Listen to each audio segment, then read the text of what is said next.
Hello friends, फिर से नए टॉपिक में आपका स्वागत है। और आज हम देखेंगे ज्योग्राफी यानी ज्योग्राफी से रिलेटेड यानी भूगोल से रिलेटेड क्वेश्चन डिस्कस करने वाले हैं आज लोग।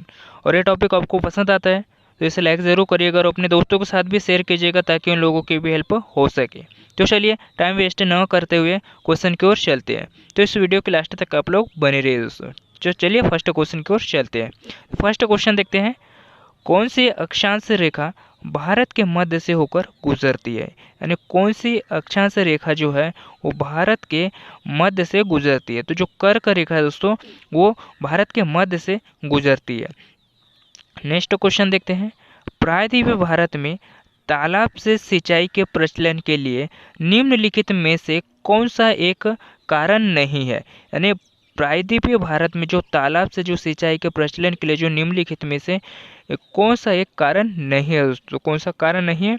ऐसे कई सरिताएं हैं जो वर्षा में ऋतु और वेगमती हो जाती है दोस्तों। तो ये वाला याद रखिएगा आप लोग, ठीक है। नेक्स्ट क्वेश्चन देखते हैं, पूर्वी घाट और पर्वत श्रेणी का सर्वोच्च शिखर है। यानी जो पूर्वी घाट और पर्वत श्रेणी का सर्वोच्च शिखर कौन सा दोस्तों? तो महेंद्रगिरी है।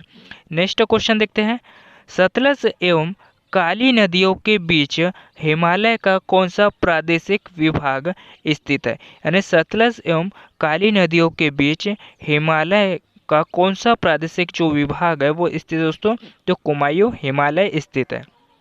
नेक्स्ट क्वेश्चन देखते हैं, भारत की स्थलीय सीमा की जो लंबाई है वो कितनी है। जो भारत की जो स्थलीय सीमा की जो लंबाई है वो कितनी है दोस्तों?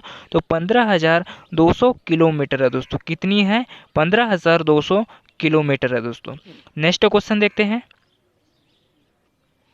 भारत की कुल ऊर्जा खपत में निम्नलिखित साधनों के योगदान के आधार पर इनका सहयोग यानी जो आरोही क्रम क्या है दोस्तों? तो हम इसके आरोही क्रम की अगर बात करें तो सबसे पहले कोयला आता है, फिर पेट्रोल, फिर जल विद्युत और फिर प्राकृतिक गैसें आ जाती है दोस्तों। तो आप इसका क्रम याद रखिएगा दोस्तों आरोही क्रम में। नेक्स्ट क्वेश्चन देखते हैं, अमरावती जलाशय भारत के किस राष्ट्रीय उद्यान में स्थित है। यानी जो अमरावती राष्ट्रीय उद्यान है दोस्तों वो भारत के किस राष्ट्रीय उद्यान में स्थित है? तो ये इंदिरा गांधी वन्य जीव अभयारण्य में जो है दोस्तों अमरावती जलाशय भारत के राष्ट्रीय उद्यान में स्थित है दोस्तों। नेक्स्ट क्वेश्चन देखते हैं, कोरोमंडल तट के किन दो भारतीय राज्य के तटीय भूभाग को कहा जाता है। यानी जो कोरोमंडल तट के किन दो भारतीय राज्य के तट को भूभाग कहा जाता है दोस्तों? तो ये आंध्र प्रदेश और तमिलनाडु जो राज्य है इनको तटीय भूभाग कहा जाता है दोस्तों कोरोमंडल तट का। नेक्स्ट क्वेश्चन देखते हैं, कोयना नदी जो कि महाराष्ट्र की कौन सी परियोजना है। यानी जो कोयना नदी है दोस्तों जो कि महाराष्ट्र की कौन सी परियोजना है दोस्तों? तो कोयना परियोजना है। नेक्स्ट क्वेश्चन देखते हैं, चिनाब नदी जो कि कश्मीर की कौन सी परियोजना है दोस्तों? तो ये सलाल परियोजना है दोस्तों, चिनाब नदी परियोजना। नेक्स्ट क्वेश्चन देखते हैं, स्वर्ण रेखा नदी जो कि झारखंड की है दोस्तों और ये कौन सी परियोजना है दोस्तों? यानी जो स्वर्ण रेखा नदी जो है दोस्तों ये जो परियोजना है वो स्वर्ण रेखा परियोजना पर स्थित है दोस्तों, स्वर्ण नदी परियोजना। नेक्स्ट क्वेश्चन देखते हैं, जामनगर, ओखा, पोरबंदर और बेरावल से जो गुजरात का जो बंदरगाह कस्बा नहीं है दोस्तों। तो इसमें से कौन सा जो बंदरगाह है वो गुजरात का बंदरगाह नहीं है? तो जामनगर है दोस्तों। नेक्स्ट क्वेश्चन देखते हैं, राष्ट्रीय वनस्पति अनुसंधान संस्थान कहाँ स्थित है। जो राष्ट्रीय वनस्पति अनुसंधान संस्थान जो है वो कहाँ पर स्थित है दोस्तों? तो ये लखनऊ में स्थित है। नेक्स्ट क्वेश्चन देखते हैं, भिलाई लौह इस्पात संयंत्र की स्थापना किस देश और सहयोग से की गई है। जो भिलाई लौह इस्पात संयंत्र है दोस्तों जो कि छत्तीसगढ़ में स्थापित किया गया है वो कहाँ पर स्थित है दोस्तों? तो यह रूस में जो भिलाई लौह इस्पात संयंत्र है दोस्तों इसकी स्थापना जो है वो रूस देश ने की है दोस्तों। तो ये याद रखिएगा आप लोग, जो कि छत्तीसगढ़ में स्थित है। नेक्स्ट क्वेश्चन देखते हैं, कौन सी अक्षांश रेखा भारत के मध्य से होकर गुजरती है। यानी जो कौन सी अक्षांश रेखा है जो भारत के मध्य से होकर गुजरती है। तो एक कर्क रेखा है दोस्तों जो कि भारत के मध्य से होकर गुजरती है। नेक्स्ट क्वेश्चन देखते हैं, भिलाई लौह इस्पात संयंत्र की जो स्थापना किस देश और सहयोग से की गई है दोस्तों? तो ये रूस के सहयोग से की गई है। डबल रिपीट क्वेश्चन हुआ है, तो चलिए आपका रिवाइज भी हो जा रहा है, ठीक है। नेक्स्ट क्वेश्चन देखते हैं, पीली क्रांति किससे संबंधित है? यानी जो पीली क्रांति है दोस्तों वो तिलहन यानी सरसों से संबंधित है। नेक्स्ट क्वेश्चन देखते हैं, कर्नाटक राज्य में स्थित जोग प्रताप किस नदी पर स्थित है? यानी जो जोग प्रपात जल प्रपात है दोस्तों वो शरावती नदी पर स्थित है। नेक्स्ट क्वेश्चन देखते हैं, मालवा पठार की जो प्रमुख मिट्टी कौन सी है? यानी जो मालवा के पठार की प्रमुख मिट्टी कौन सी है दोस्तों? तो एक काली मिट्टी है। नेक्स्ट क्वेश्चन देखते हैं, भारत की मुख्य भूमि को रामेश्वरम द्वीप से कौन अलग करता है? यानी जो भारत की मुख्य भूमि को जो रामेश्वरम द्वीप से जो कौन अलग करता है दोस्तों? तो पंबन द्वीप है दोस्तों, जो कि रामेश्वरम वरम द्वीप को जो है वो भारत से अलग करता है। तो नेक्स्ट क्वेश्चन देखते हैं, पृथ्वी के स्थल पृष्ठ का कितना भाग रेगिस्तान है? जो पृथ्वी के स्थल का जो पृष्ठ भाग है जो दोस्तों वो कितना भाग जो है वो रेगिस्तान का है? तो 5वां भाग जो है वो रेगिस्तान है दोस्तों। नेक्स्ट क्वेश्चन देखते हैं, थार मरुस्थल किस देश में है? यानी जो थार का मरुस्थल है दोस्तों ये भारत में है। नेक्स्ट क्वेश्चन देखते हैं, विश्व का सबसे शुष्कतम मरुस्थल है? यानी विश्व का सबसे शुष्कतम मरुस्थल कौन सा है? तो अटाकामा का है। नेक्स्ट क्वेश्चन देखते हैं, विश्व का मरुस्थल विहीन महाद्वीप है? यानी जो विश्व का जो मरुस्थल है विहीन महाद्वीप दोस्तों कौन सा है? तो यूरोप मरुस्थल के बिना एकमात्र महाद्वीप है दोस्तों जो कि विहीन मरुस्थल महाद्वीप है। नेक्स्ट क्वेश्चन देखते हैं, मानचित्र में वे रेखाएं जहां दाब सम हो वो क्या कहलाती है? यानी जो मानचित्र में वे रेखाएं जहां दाब सम हो वो क्या कहलाती है? तो समदाब रेखाएं कहलाती है दोस्तों। तो ये भी याद रखिएगा आप लोग, और जितने भी मैं क्वेश्चन पढ़ा रहा हूँ सारे इंपॉर्टेंट क्वेश्चन है, तो आप लोग याद रखिएगा दोस्तों, ठीक है। नेक्स्ट क्वेश्चन देखते हैं, मानचित्र पर वर्षा का वितरण दिखाने के लिए किस रेखा का प्रयोग किया जाता है? यानी जो मानचित्र पर वर्षा का जो वितरण दिखाने के लिए किस रेखा का प्रयोग किया जाता है दोस्तों? तो आइसो हाइट का प्रयोग किया जाता है।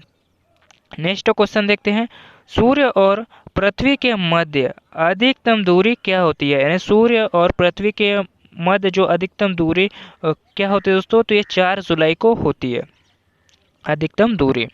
नेक्स्ट क्वेश्चन देखते हैं, ओलंपस मॉन्स सबसे बड़ा ज्वालामुखी कहाँ पर है? यानी ओलंपस मॉन्स जो ज्वालामुखी है वो कहाँ पर स्थित है दोस्तों? तो ये मंगल पर स्थित है, यानी मंगल ग्रह पर स्थित है।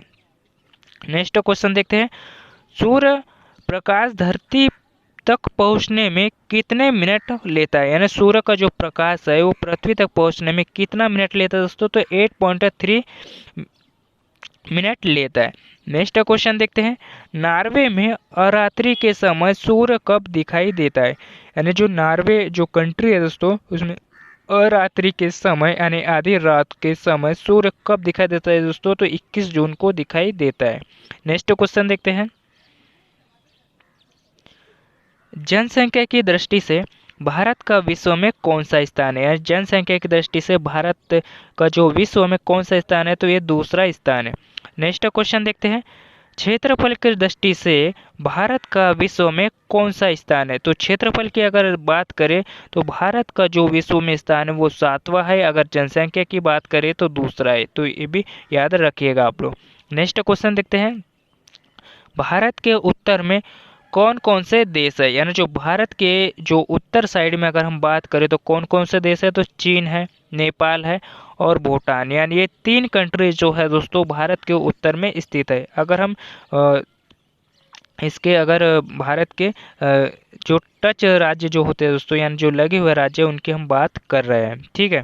नेक्स्ट क्वेश्चन देखते हैं, भारत के पूर्व में कौन सा देश है? यानी जो भारत के पूर्व में अगर बात करें तो यह बांग्लादेश स्थित है। नेक्स्ट क्वेश्चन देखते हैं, काली मिर्च का अधिकतम उत्पादन विश्व में होता है? यानी जो काली मिर्च का जो अधिकतम उत्पादन होता है दोस्तों तो ये वियतनाम और भारत में जो है दोस्तों काली मिर्च का अधिकतम उत्पादन होता है, तो ये भी याद रखिएगा आप लोग। नेक्स्ट क्वेश्चन देखते हैं, इलायची उत्पादन के लिए प्रसिद्ध राज्य है, यानी जो इलायची उत्पादन के लिए जो प्रसिद्ध राज्य कौन कौन से दोस्तों, तो केरल है, कर्नाटक और तमिलनाडु जो है दोस्तों वो इलायची उत्पादन के लिए प्रसिद्ध राज्य है। नेक्स्ट क्वेश्चन देखते हैं, दक्षिण भारत की गंगा के नाम से किस नदी को जाना जाता है, यानी जो दक्षिण भारत की गंगा के नाम से किस नदी को जाना जाता है दोस्तों, तो कावेरी नदी को जो है दक्षिण भारत की गंगा के नाम से जाना जाता है दोस्तों। और जो बूढ़ी नदी है दोस्तों, यानी जो वृद्धा बूढ़ी नदी के नाम से जो है दोस्तों वो गोदावरी नदी को जाना जाता है दोस्तों, जिसे हम वृद्धा नदी भी कह सकते हैं आप लोग, ठीक है। नेक्स्ट क्वेश्चन देखते हैं, कृष्णा नदी कहाँ से निकलती है, कृष्णा नदी जो है दोस्तों ये महाबलेश्वर से निकलती है। नेक्स्ट क्वेश्चन देखते हैं, कृष्णा नदी कहाँ से गिरती है, यानी जो कृष्णा नदी है दोस्तों वो महाबलेश्वर से निकलती है और बंगाल की खाड़ी में जो है दोस्तों वो गिर जाती है। नेक्स्ट क्वेश्चन देखते हैं, पेन्नार बेसिन कहाँ स्थित है, ना जो पेन्नार बेसिन है दोस्तों कृष्णा और कावेरी नदी के बीच में जो है दोस्तों ये पेन्नार बेसिन स्थित है। तो ये भी काफ़ी इंपॉर्टेंट है, याद रखिएगा और अपने दोस्तों के साथ भी शेयर कीजिएगा ताकि उन लोगों की भी हेल्प हो सके। तो चलिए नेक्स्ट क्वेश्चन की ओर चलते हैं, महानदी कहाँ से निकलती है, ना जो महानदी दोस्तों ये छत्तीसगढ़ बेसिन से निकलती है। नेक्स्ट क्वेश्चन देखते हैं, और महानदी कहाँ गिरती है, तो महानदी जो है ये बंगाल की खाड़ी में गिर जाती है। कहाँ से निकलती है, ये छत्तीसगढ़ के बेसिन से निकलती है और बंगाल की खाड़ी में जो है वो गिर जाती है। तो ये याद रखिएगा आप लोग। नेक्स्ट क्वेश्चन देखते हैं, भारत के प्रमुख जलप्रपात यानी जोग गरसोपा जलप्रपात किस नदी पर स्थित है, यानी जो भारत के प्रमुख जलप्रपात यानी जोग या गरसोपा जलप्रपात जो है दोस्तों वो कहाँ नदी पर स्थित है, जो शरावती नदी पर स्थित है। नेक्स्ट क्वेश्चन देखते हैं, जोग जलप्रपात जो है वो किस राज्य में स्थित है, तो ये कर्नाटक राज्य में जो है दोस्तों जोग जलप्रपात स्थित है और इसे जोग गरसोपा जलप्रपात भी कहा जाता है। तो ये भी याद रखिएगा आप लोग।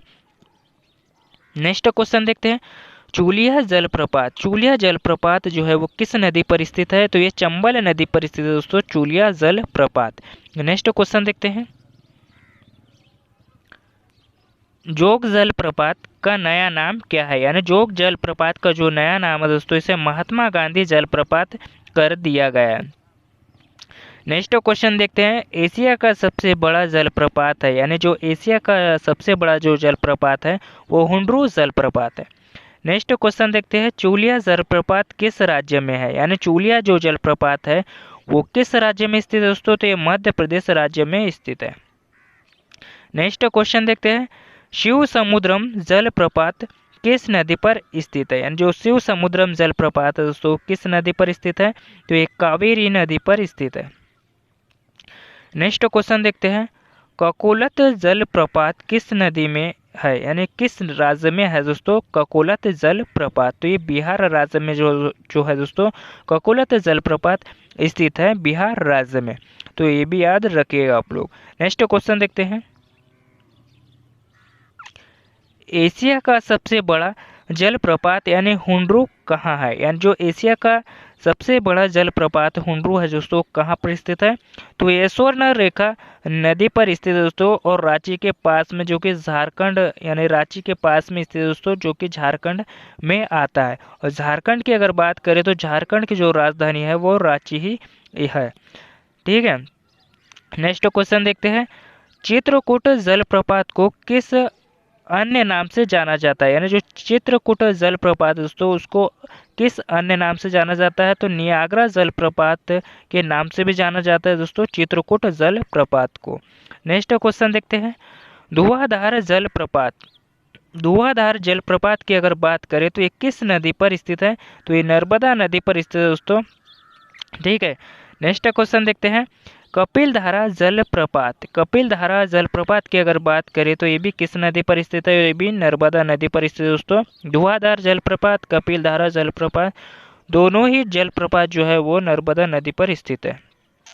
नेक्स्ट क्वेश्चन देखते हैं, शिव समुद्रम जलप्रपात किस राज्य में स्थित है, यानी शिव समुद्रम जो जलप्रपात है वो किस राज्य में स्थित है? तो कर्नाटक राज्य में स्थित है। नेक्स्ट क्वेश्चन देखते हैं। गोकाक जलप्रपात किस राज्य में स्थित है? यानी गोकाक जलप्रपात जो है वो किस राज्य में स्थित है? तो ये झारखंड राज्य में स्थित है। नेक्स्ट क्वेश्चन देखते हैं। केरल राज्य विश्व भर में जाना जाता है, यानी जो केरल राज्य है दोस्तों विश्व भर में किस चीज के लिए जाना जाता है? तो गरम मसालों के संवर्धन के लिए जो है केरल राज्य विश्व भर में जाना जाता है।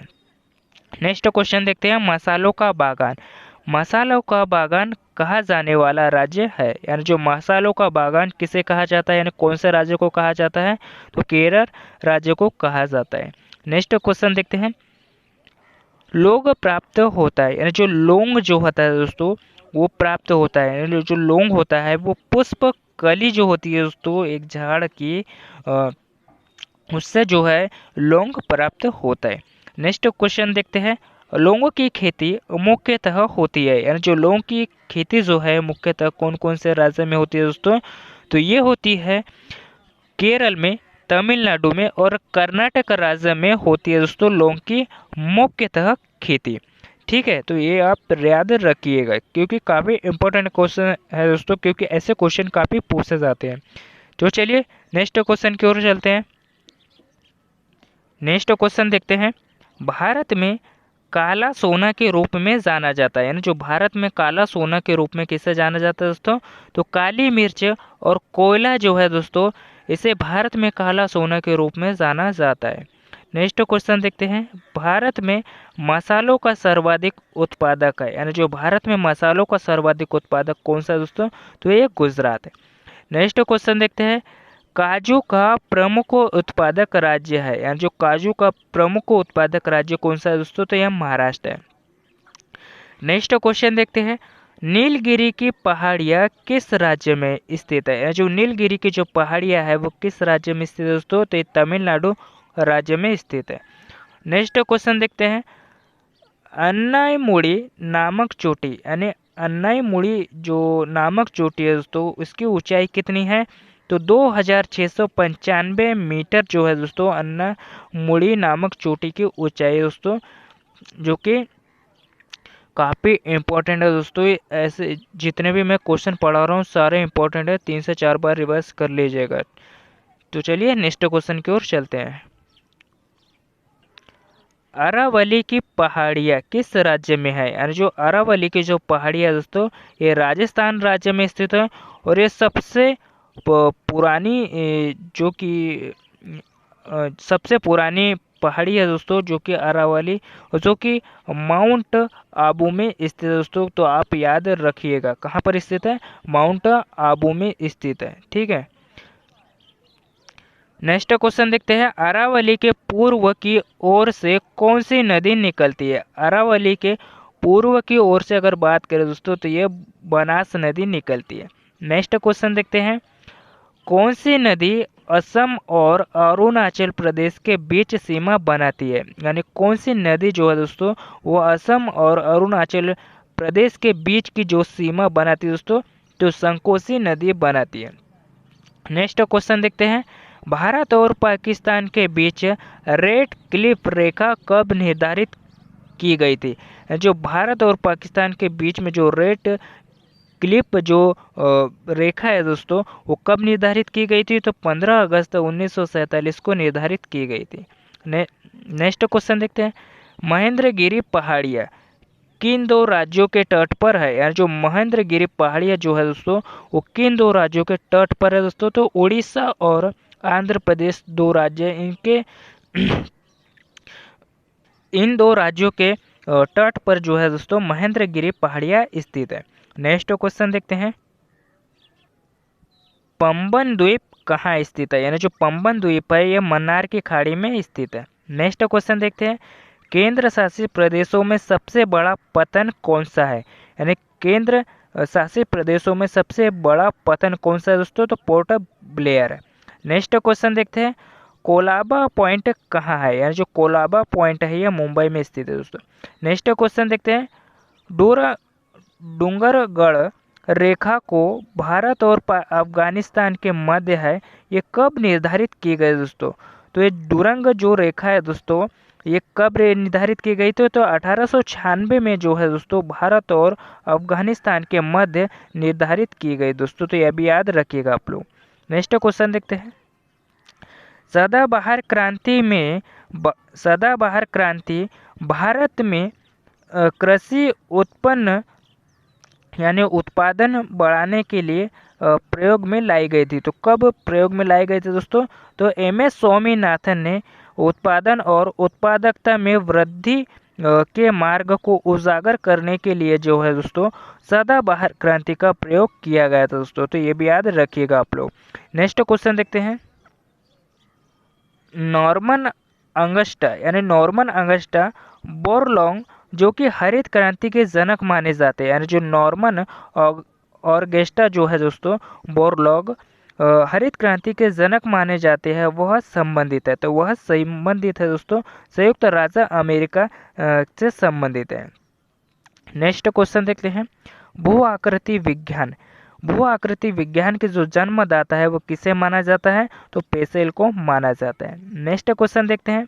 वायु में अपेक्षित आर्द्रता मापन हेतु कौन सा उपकरण है दोस्तों? यानी वायु की जो अपेक्षित आर्द्रता मापने के लिए कौन सा उपकरण का प्रयोग किया जाता है? तो हाइड्रोग्राफ का उपयोग किया जाता है। नेक्स्ट क्वेश्चन देखते हैं। भूगोल का जो जनक है वो किसे कहा जाता है? तो हिकेटियस को जो है दोस्तों भूगोल का जनक कहा जाता है। नेक्स्ट क्वेश्चन देखते हैं। जियोग्राफिका के लेखक कौन है? यानी जो जियोग्राफिका के जो लेखक है दोस्तों इरेटोस्थनीज है। कौन है दोस्तों? इरेटोस्थनीज है। नेक्स्ट क्वेश्चन देखते हैं। सौर मंडल में ग्रहों की संख्या कितनी है? जो सौर मंडल में जो ग्रहों की संख्या है वो कितनी है? 8 है। नेक्स्ट क्वेश्चन देखते हैं। सबसे बड़ा ग्रह कौन सा है? तो बृहस्पति है। नेक्स्ट क्वेश्चन देखते हैं। वे दो ग्रह जिनके उपग्रह नहीं है वह कौन कौन है? यानी जो वे दो उपग्रह जिनके उपग्रह नहीं है दोस्तों वो कौन कौन से हैं? तो बुध और शुक्र है। और सबसे दूर का जो ग्रह है वो बृहस्पति है। और सबसे पास का ग्रह की अगर बात करें दोस्तों तो ये बुध है, जो कि सूर्य के पास का ग्रह है। नेक्स्ट क्वेश्चन देखते हैं। पृथ्वी परिभ्रमण करती हुई प्रति मिनट करीब कितनी दूरी तय कर लेती है दोस्तों? तो प्रति मिनट कितनी दूरी तय कर लेती है दोस्तों पृथ्वी? तो 49 किलोमीटर। नेक्स्ट क्वेश्चन देखते हैं। तारे का रंग किसका सूचक है? यानी जो तारा जो होता है दोस्तों वो किसका सूचक है दोस्तों? तो उसके ताप का। यानी तारा जो होता है दोस्तों उसके स्वयं का प्रकाश होता है। किसका होता है? स्वयं का प्रकाश होता है। ठीक है। नेक्स्ट क्वेश्चन देखते हैं। कौन सा ग्रह हरे प्रकाश को उत्सर्जित करता है? यानी जो कौन सा प्रकाश है दोस्तों जो हरे प्रकाश को उत्सर्जित करता है? तो नेपच्यून जो है, नेपच्यून ग्रह जो है वो हरे प्रकाश को उत्सर्जित करता है। नेक्स्ट क्वेश्चन देखते हैं। हमारी आकाशगंगा के केंद्र की परिक्रमा करने में सूर्य को कितना समय लगता है? यानी जो हमारी आकाशगंगा के केंद्र को परिक्रमा करने में सूर्य को कितना समय लगता है दोस्तों? तो 25 करोड़ वर्ष जो है दोस्तों वो परिक्रमा करने में लगता है दोस्तों सूर्य को। ठीक है। तो ये सभी जितने भी क्वेश्चन है सारे इंपॉर्टेंट क्वेश्चन है। 3 से 4 बार रिवाइज कर लीजिएगा और अपने दोस्तों के साथ भी शेयर कीजिएगा। और ये टॉपिक आपको पसंद आया है तो एक लाइक ज़रूर करके जाइएगा। और मिलते हैं किसी नेक्स्ट टॉपिक पे। धन्यवाद।